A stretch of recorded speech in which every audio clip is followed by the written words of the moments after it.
নমস্কার, আমি লিপি সাহা। হ্যালো এভরিওয়ান, কি অবস্থা, কেমন আছেন সবাই? আশা করছি খুব ভালো আছেন সবাই। আমরাও ভালো আছি আপনাদের আশীর্বাদে, ঈশ্বরের কৃপায়। আর আপনারা যেখান থেকে আমার ভিডিওটা দেখছেন সবাইকে অনেক অনেক ওয়েলকাম। তো সকালবেলা ফার্স্টে ভাবলাম যে বিছানাটাকে গুছিয়ে নিই। তো দেখেন বিছানায় আমার ছেলে রাত্রে ঘুমানোর আগে তার কী কী জিনিস রাখে। সে ঘুমের মধ্যেও লোশন, ভ্যাসলিন এগুলো ব্যবহার করে। আগে তো ভাবতাম সমস্যার কারণে ব্যবহার করছে, কিন্তু এখন এটা এমন একটা পর্যায়ে পৌঁছেছে যে এটা একদম নেশার মতো হয়ে গেছে। বাসায় যদি একটু ভ্যাসলিন বা লোশন শেষ হয়ে যায় তাহলে একদম পুরো মাথাটাই নষ্ট হয়ে যায়, কখন তাকে ভ্যাসলিন লোশন এনে দিতে হবে। ঘুমের মধ্যেও উঠে উঠে পায়ে ভ্যাসলিনটাকে লাগাই, লোশনটাকে লাগাই।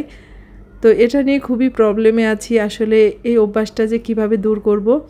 মাঝে কয়েকদিন বন্ধ দিয়েছিল ওর পাপা, বলল যে এবার আর লোশন এনে দিব না গরমের দিন। তারপরে তো এই তো বাসায় মানে খুবই মন খারাপ, কান্নাকাটি। তারপরে দেখলাম যে ওর এই লোশন বা ভ্যাসলিনটা ব্যবহার না করলে পায়ে আর কি নিচে, আঙুলের নিচে ফেটে ফেটে যাচ্ছে। তো এটা নিয়ে আসলে একটু টেনশন হয় মাঝে মাঝে। এর আগে তো বেশ কয়েকবার স্কিনের ডাক্তার দেখানো হয়েছে, কিন্তু সেইভাবে আর কি কোনো সমস্যা নেই সেটাই বলেছে।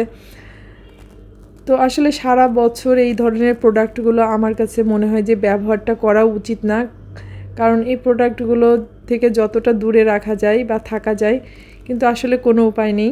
সরিষার তেলও দিয়ে দেখেছি, মানে তার লোশনটা না হলে আর কি চলেই না, এমন একটা অবস্থা। তো এদিকে হচ্ছে বিছানাটাকে গুছিয়ে নিয়ে আমার শোকেস কর্নারের মধ্যে ভাবলাম একটু গুছিয়ে রাখি। বেশ কিছুদিন ধরে আর কি কয়েকটা জিনিস বেরো করা হয়েছিল, তো সেগুলোকে আজকে রাখবো কালকে রাখবো ভেবে ভেবে আর কি সময়ই হচ্ছিল না যে কবে রাখবো। তারপরে যেহেতু বাড়িতে যাব, তো তার আগে ভাবলাম এই জিনিসগুলোকে আসলে ঠিকঠাকভাবে গুছিয়ে না রেখে গেলে পরে যদি ভেঙে যায়, কারণ স্বপ্নিলের পাপা বলবে যে এত দিন ধরে বাইরে রয়েছে, তো জিনিসগুলো একবারে রেখে গুছিয়ে রেখে যেতেই পারতে। এই জিনিসগুলো একটু অসাবধানতা হলেই তো ভেঙে যায়, আসলে সেটাই হচ্ছে সমস্যা। তো আজকে ভাবলাম সব কাজগুলো করার আগে আগে এই কাজটাকে করে গুছিয়ে রাখবো। আর যেহেতু রান্নাঘরে ছিল, আমার কাছে একটু ঝামেলাও হচ্ছিল, কারণ এই জিনিসগুলো সবসময় শুধু আমার কাছ থেকে ভেঙে যায়। ডিনার সেটের অর্ধেক জিনিসই প্রায় ভেঙে গেছে। তো এখন আর কি বলতেও সাহস পাই না যে আমাকে আরেকটা ডিনার সেট কিনে দাও। আর আমার কাছে কাচের জিনিস, সিরামিকের জিনিসগুলো ভীষণ পরিমাণে ভাঙে, তাই আমি সবসময় আর কি স্টিলের জিনিসই বেশি ব্যবহার করি। স্টিলের গ্লাস, থাল তাও দুই একটা মাঝে মাঝে ফেটে গেছে। আর এই যে কতগুলো চামচ দেখছেন, আসলে চামচগুলো কেনার মানে যখন কিনেছিলাম ভীষণই ভালো লেগেছিল, কিন্তু পরে এই বড় স্টিলের চামচগুলো দেখলাম ভিতরে যে গোল্ডেন কালারটা আছে, কয়েকদিন ব্যবহার করার পর সেগুলো আর কি উঠে যাচ্ছে। তো এটা লোকাল মানে রোড সাইডের দোকানগুলো থেকেই কিনেছিলাম। এখন যেহেতু রোড সাইডে খুব ভালো ভালো জিনিস পাওয়া যায়, কিন্তু সবসময় আসলে পাওয়া যায় না, মাঝে মাঝে কিন্তু ঠকেও যেতে হয়। তো কয়েকদিন ব্যবহার করার পর দেখলাম যে গোল্ডেন কালারটা উঠে একদম পুরো সিলভার কালার হয়ে গেছে।